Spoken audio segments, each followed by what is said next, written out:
What's up, guys? Speed Check here, and today we are running a Mega Skarmory team. Skarm, I think, is not really underrated. I've seen more people picking it up. It's a really good check into some really powerful Megas. It does well into a lot of those squishy special attackers like Floette, especially fairy types, of course. I'm running some support for it. Tyranitar is good for establishing weather dominance if it's needed. Serena can shut down priority and can pick up some surprising KOs. It's both bulkier and stronger than people expect. Sneasler is, of course, Sneasler, number one Pokemon in the format currently. Milotic is awesome for those Intimidate spammers, and honestly, you'll see it's actually often the star of the whole team. People really underlook Milotic. I've been having a lot of fun with this team. Again, Skarm is a bit of an underlooked Mega. I think... I don't know.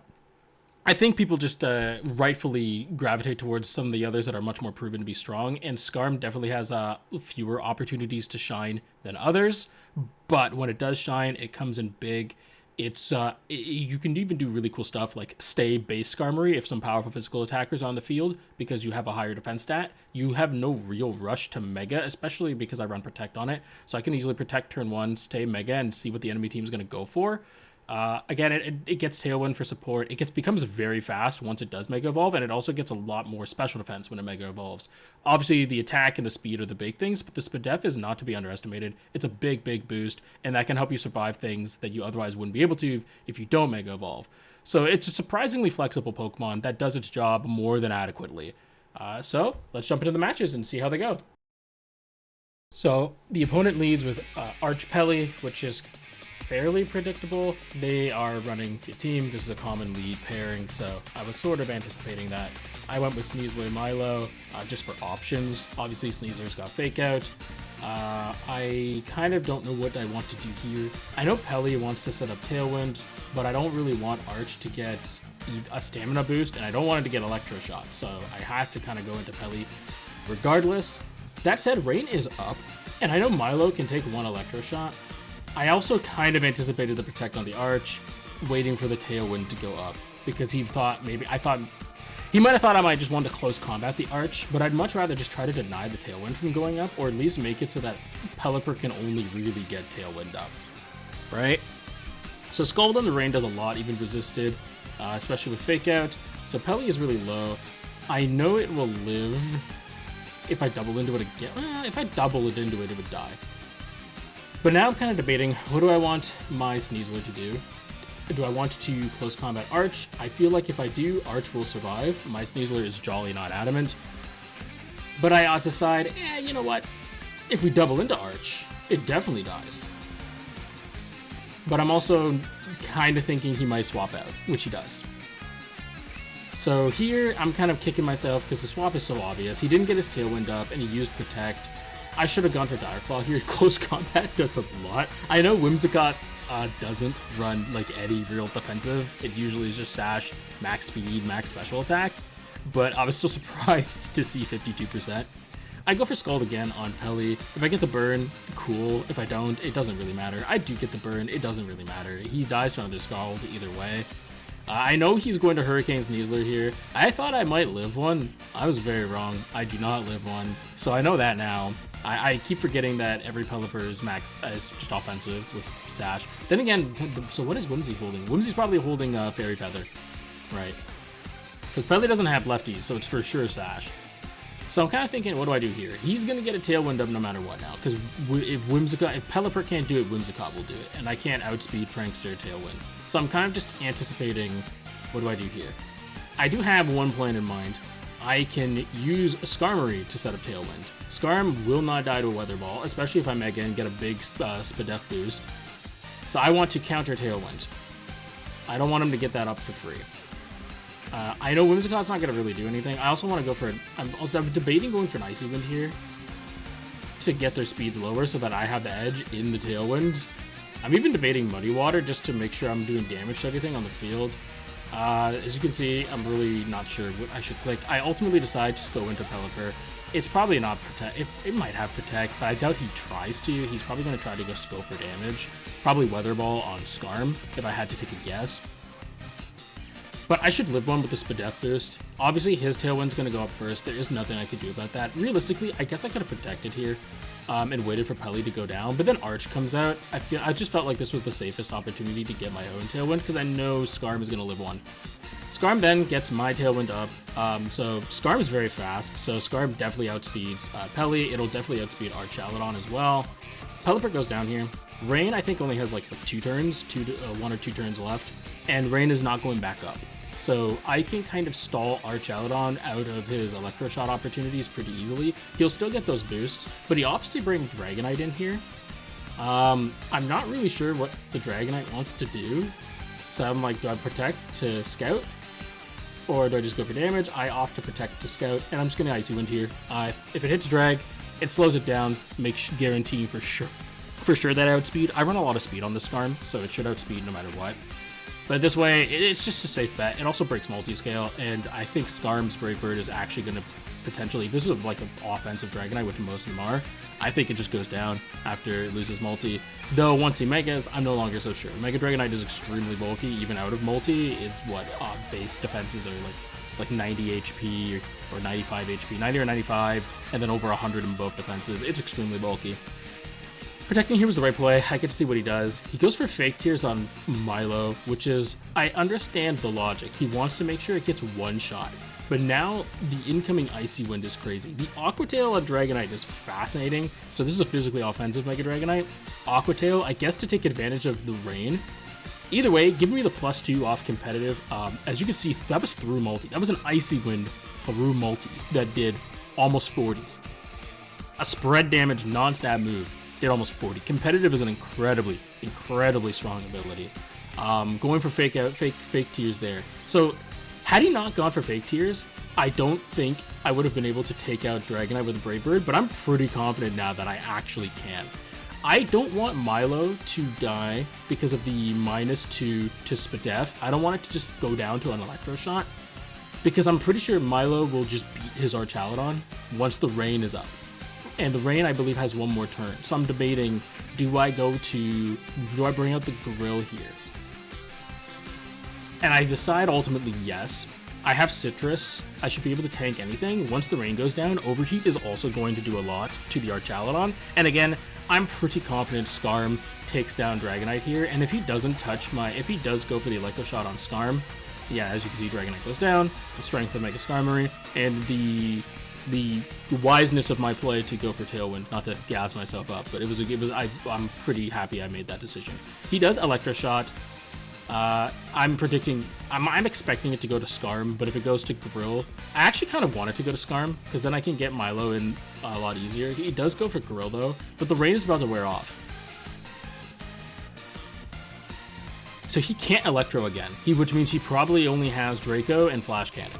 So I'm going to Protect. I would rather have just had Milo on the field for this point, but I'm just going to Protect and Overheat. I can't avoid giving him the stamina boosts, but this just lets me keep Milo in healthier. It pressures it and puts him under more and more pressure to have to Draco, and if he Dracos, he weakens himself, and Milo for sure wins at that point. So I just decide, you know what, actually, let's just double down. Something like, let's just go in. Let's get a Brave Bird off before any stamina boosts. That way I'm getting like the maximum value out of Skarm. Skarm actually holds on, which is pretty impressive. Grill then goes for Overheat. Fortunately, it lands. It does a ton to the Archaladon. He is going to get a stamina boost. So Skarm is, not in the greatest spot now to do any damage. He does Draco into Grill, which is smart because Skarm doesn't really threaten him. But Milo comes out now, and there really isn't anything he can do. He's -1. He can't Electro Shot because he won't survive one turn. He has lefties. I think his only play really is to Protect. My Tailwind runs out, but Arch is, so does his, and Arch is not that fast. I do run some speed on this Milo, so if he's a no-speed Arch, my Milo will outspeed, but I don't know that. I actually don't know what most people do with their Archaladons. I know I typically run a lot of HP, and max special attack, and not that much speed, because I'm also, when I use Arch, I'm also rather reliant on Tailwind, but I don't know that. Either way, I have no reason to do anything other than go for damage. Yeah, if he Protects here, it's whatever, man. Like, he won't survive another turn.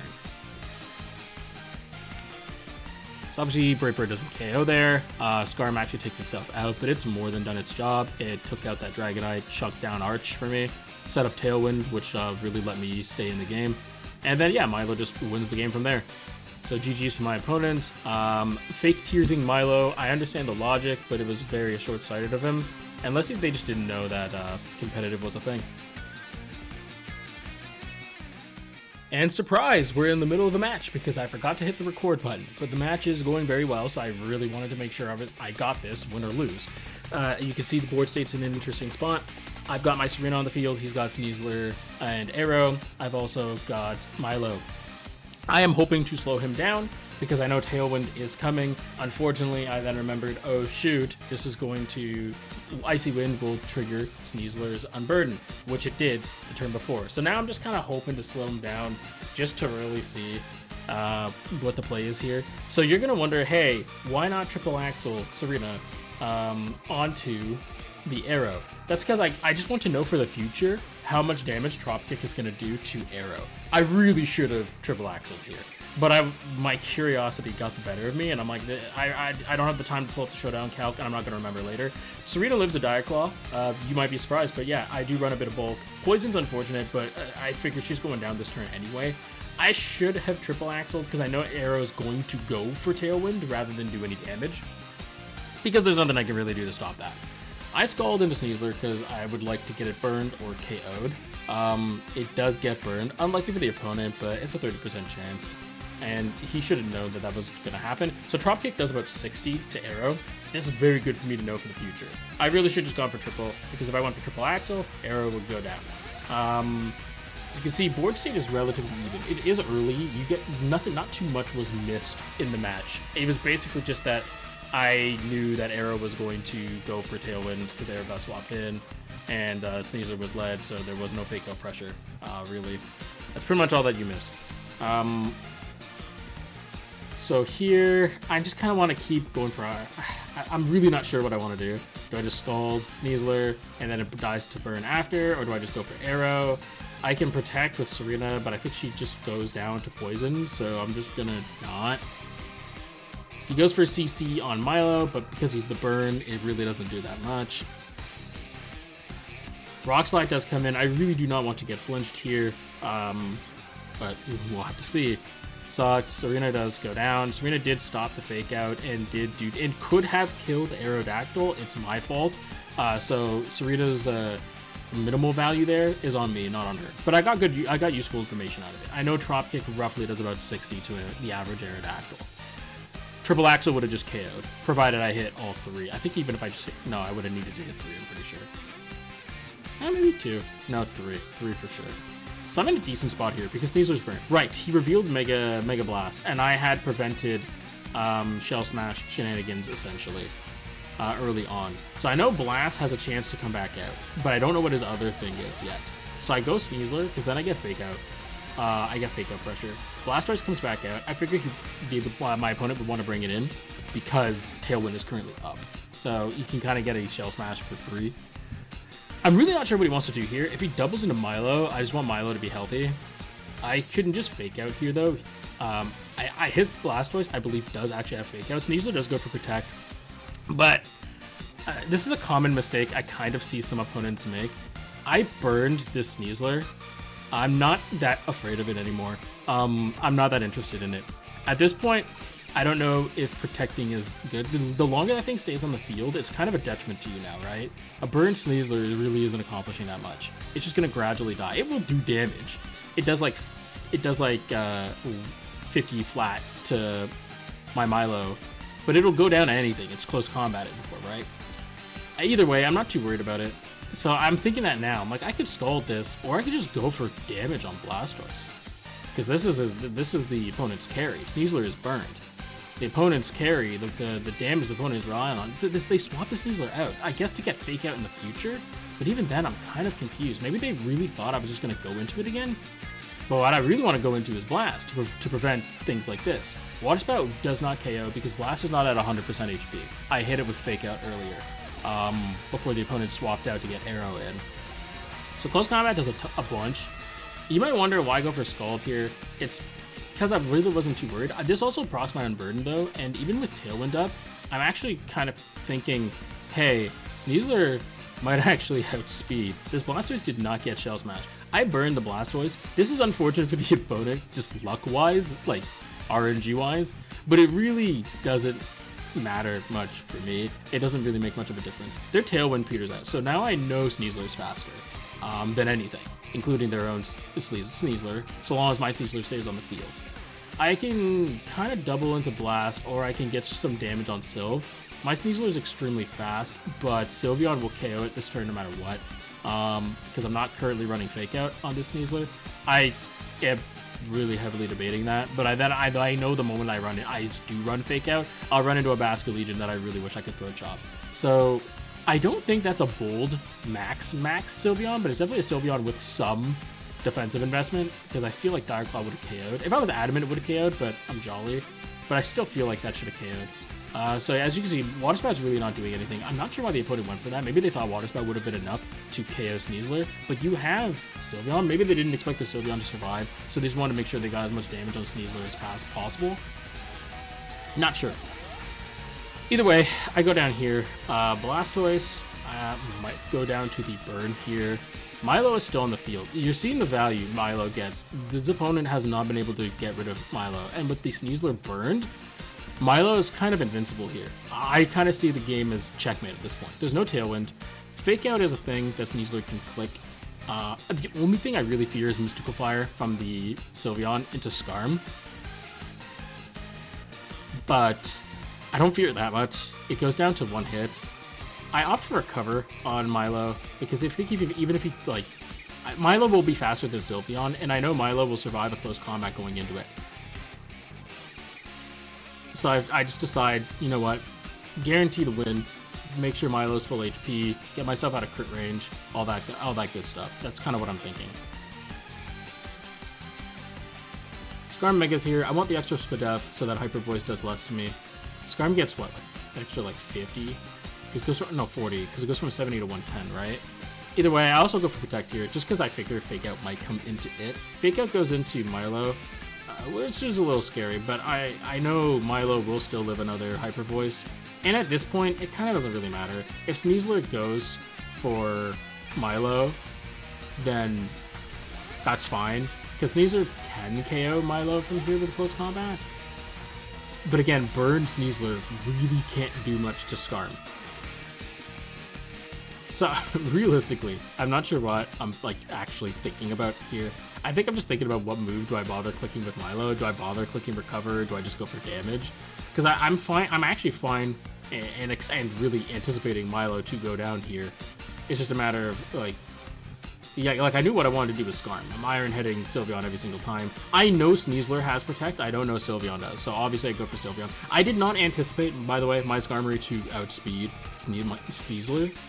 I don't have Tailwind up or anything, so that's an adamant Sneasler, because I'm not even full max speed. I am jolly, but I'm not full max speed, so I really didn't anticipate Skarm to outspeed. This is good information to get, that my Skarmory will outspeed adamant Sneaslers, so long as I can identify. Obviously, opponent forfeits because game is over. I win no matter what at that point. GG's to my opponent.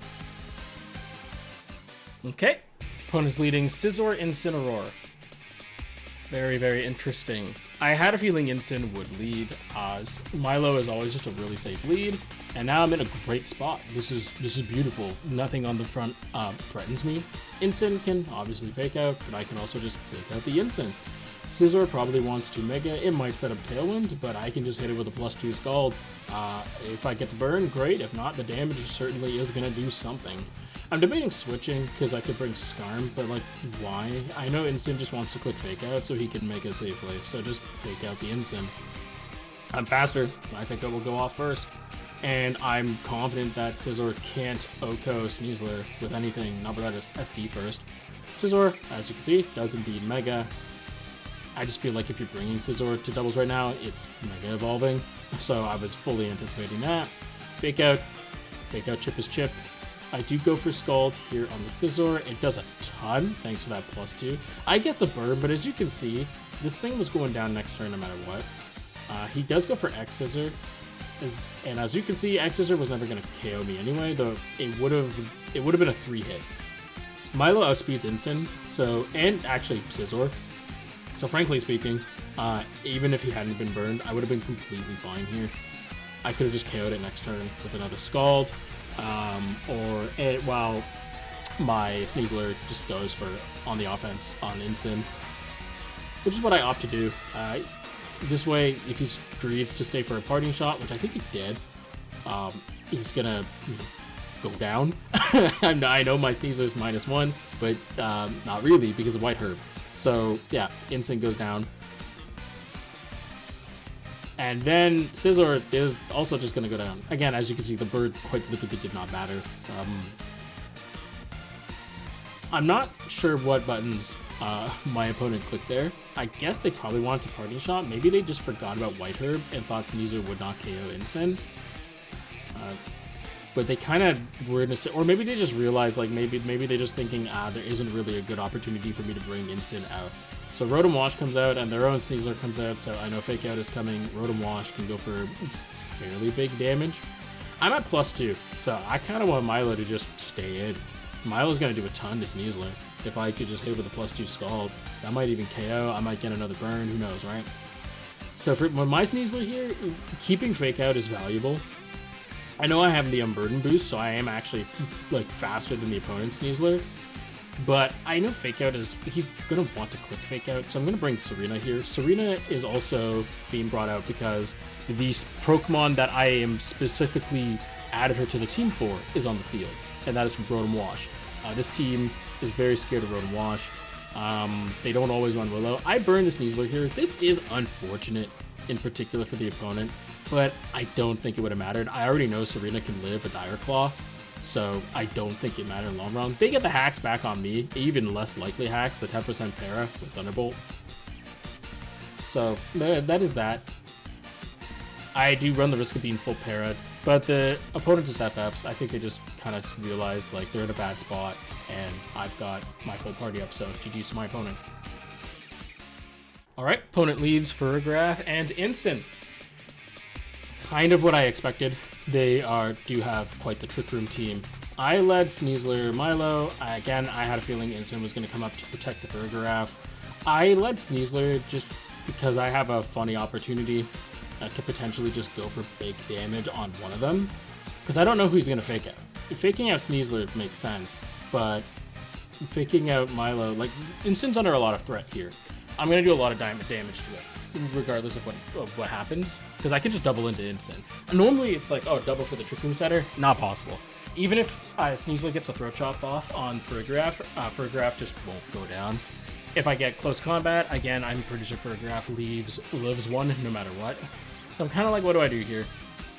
Do I bring in Skarm to eat the Fake Out, to try to just preserve as much HP? There's also the odd chance that, you know, the Ferrograph does go for damage. I decided to split my damage up. It didn't really matter in the end because someone's getting Fake Outed.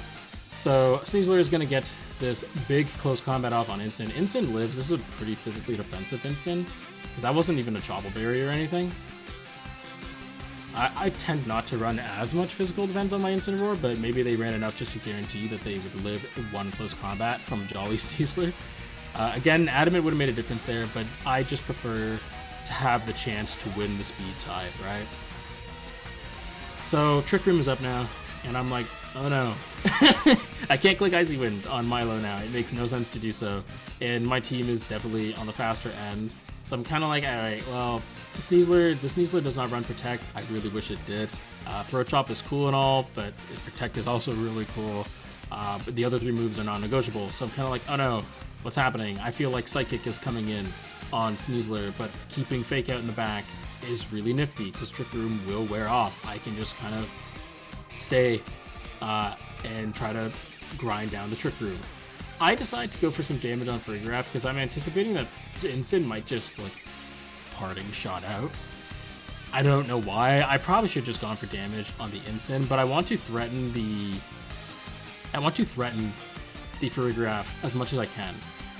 So sure enough, Incin does parting shot. This is fine, because Skarm isn't out here to really do anything in particular this time. It's more here to help stall. It's bulky, and it's got Protect. So Torkoal does come out. So Sun and Trick Room are up. Board game state is in the opponent's favor. You might be wondering why didn't I bring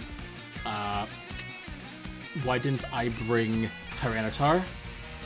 And it's kind of a hindsight. The rest of they did have good answers to T-Tar. I just wasn't sure if they were going to bring them or not. And I thought Skarm was a bit more flexible. T-Tar wouldn't have really helped too much either. It would have just gotten, I don't know.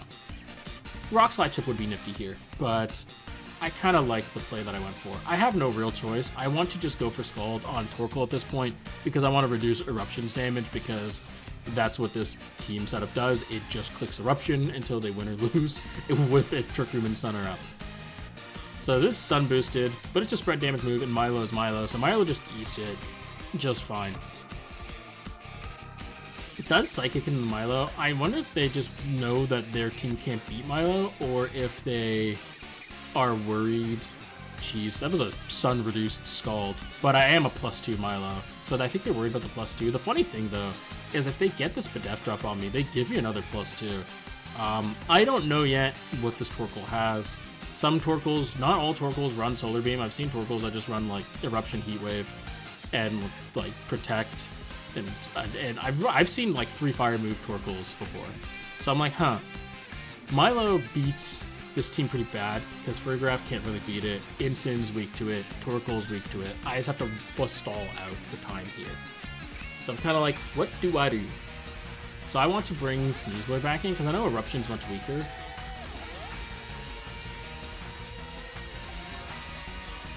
And I know Eruption's much weaker, but I don't want to go down to stuff, right? So out comes their Golurk. This is kind of what I was worried about because under Trick Room, Golurk would beat T-Tar. And my T-Tar runs knockoff, and I can't knock off a Mega Stone, so T-Tar would just lose this, right? So Torkoal does reveal Solar Beam. I'm still pretty confident. It's an 80 base special attack, 85 special attack Pokemon non-stab, and yeah, sure enough, Milo lives it. So the recover is going to come in huge here. By the way, run Psychic Noise on your Ferrographs, because if you ran Psychic Noise, I would have been in a much worse situation. But running Psychic, fishing for Spadef drops that might not even benefit you, I don't know about that one. But that's just me. Anyway, I can Fake Out. Again, my whole goal here is to stall. I can't really switch again. I know Headlong Rush is coming in. Realistically, I know Headlong Rush is coming in. I really should just swap to Skarm, because obviously he wants to take down Skarm, but I don't want him to risk the potential doubling into Skarm with like Weather Ball. Like, at this point, knowing the Pokemon that this guy has, I value Skarm, funny enough, more than Sneasler, because Skarm has a decent matchup to Golurk. So I swap Milo out because I'm more worried about the potential double into Milo, because Milo is frankly the bigger threat to his team than I am anything else. And I know at the very least I can get more chip on Torkoal, because I'm going to go for Fake Out here. Fake Out does big damage. All things considered, like Torkoal's got a bunch of defense. Big damage for 140 defense. My Sneasler explodes here from Big Headlong Rush. Is what it is. I can't do. He crits me, obviously didn't matter. That would have KO'd no matter what. It is what it is. Again, I guess I could have swapped Skarm to that slot.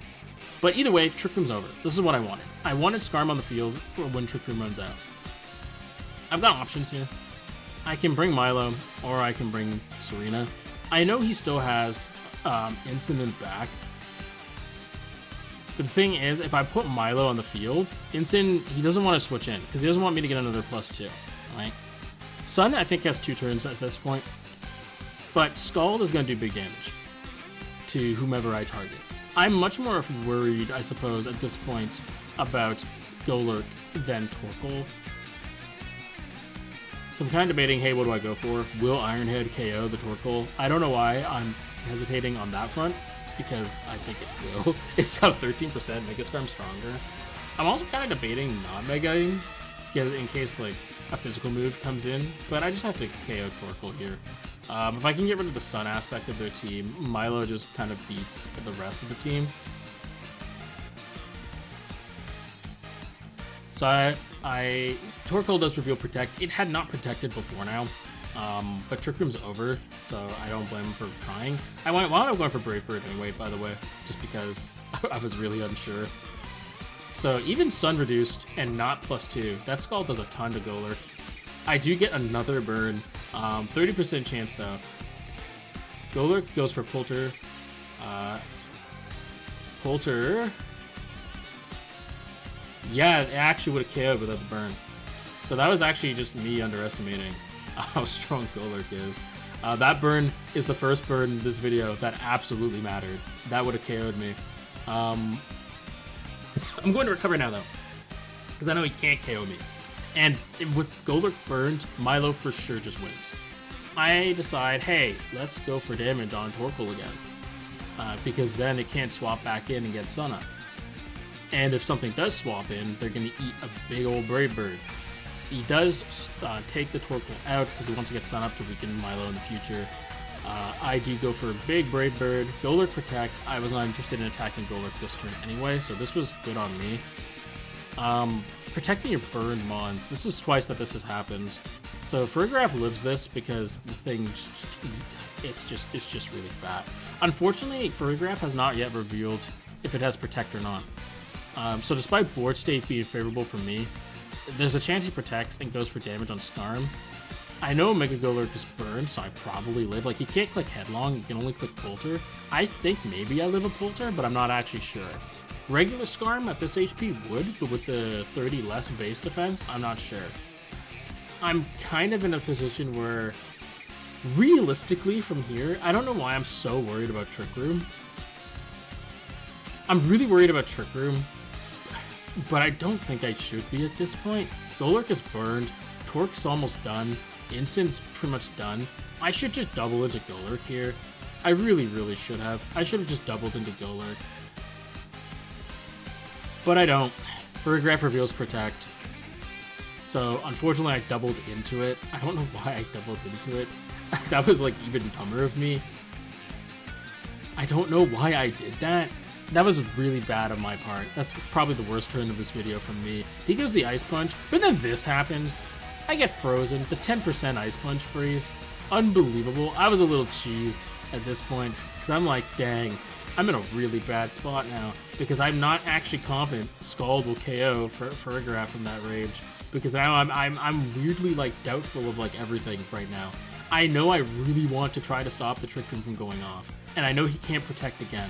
I go for Protect here, just hoping to Thaw. There is that chance I might Thaw, and this will give me priority to guarantee that if I do Thaw, I'm safe, kind of thing. But I know he's trying to go for Trick Room, and I'm still currently faster, so realistically I should have just gone for a damage move anyway. I really don't know what to do. You can see I'm kind of floundering here. Do I go for the Golurk?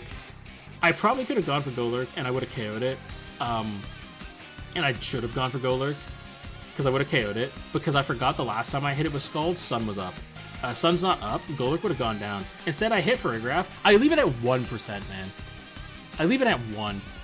So this is a bit, and as far as I'm concerned, that's a very deserved Poltergeist miss from the opponent. I stay frozen, Trick Room goes up. I'm not happy in this moment. That was my own misplay. I should not have doubled into Farigiraf. If Trick Room goes up with Torkoal at, like, not even 20% HP or, like, a 20% or lower, like, I have Sneasler in the back with Fake Out. Like, I can just take it out, right? Like, I don't know why I was so worried. I should have doubled in Golurk. It was very foolish of me. I knew especially because I know Golurk couldn't Protect. I guess I thought maybe Yinsen would swap in. He'd try to preserve it. I don't know.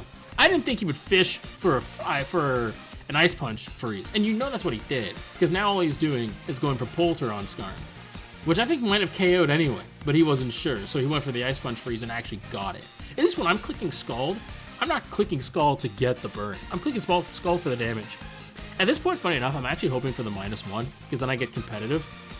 I finally make the right play. Scald into Golurk. I should have done this ages ago. What was I cooking?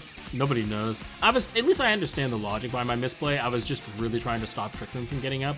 But one thing you do have to remember is rather than try to like outplay the opponent all the time, it's better to just make the best play for yourself. And the best play for myself is that Golurk just goes down there, because then I just win. So board state's interesting. I forgot, I said earlier I have Sneasler with Fake Out. I forgot Sneasler got deleted from the game by that Headlong Rush earlier. I do not have Sneasler with Fake Out. Maybe that's what I was worried about. But this Torque is very weak. My Serena has Protect. Like, I can stall stuff out. I can still stall an extra turn. Torque kind of has to go for a damage move here. It can't really... It can go for Protect, but it doesn't really matter, because Milo will live anything that it does. Right? So I'm in the position of... I'm thinking, do I recover anticipating the Solar Beam and another Psychic going into me, just to try to stall out the Trick Room? Or I just go for damage and try to take out Torkoal. But I actually go for Farigiraf. And I actually low-kick Torkoal here. The reason is because Torkoal has not revealed anything other than Eruption and Solar Beam. So I feel like its other move is Heat Wave, and I think my Serena would actually just live with one Heat Wave, barely. He goes for Beam on Milo here. And then doubles into Milo. But that was the other thing I was thinking, is I know Milo can live one. Low kick does KO Torkoal, and I just win now. Because Farigiraf will go down, and Instant's about to come in and give Milo a +2. Even if it goes for Flare Blitz into Milo, it then just goes down to Serena. Even at -1, Serena's low kick will KO it from the range that it's at. I kind of just went for damage there because I was confident someone was gonna live, basically. I think I should have doubled into Torkoal, but I was worried. I don't know what I was worried about. But either way, I had a feeling he wasn't going to switch out Instant, so I think that's why I did it. Just to make sure that something dies. I don't know. I probably should have doubled into Torkoal because Farigiraf really couldn't do. But if Torque had Protect though, if he protected, that's what I was worried about. If Torque had Protect, I take a Psychic. I then can't live on a Psychic and a Solar Beam the next turn, right? But I would have KO'd Torkoal. I would have KO'd Farigiraf then. I don't know. Either way, it can be easy to get lost into overthinking things. Milo does go down, but it's been the hero of this entire VOD. It did more than enough work. It pretty much chokeholded this opponent completely. And Instant's going to go down here, so thank you so much for watching the video. Please like, comment, and subscribe, share to your friends, and stay tuned for more Champions content. Catch you later.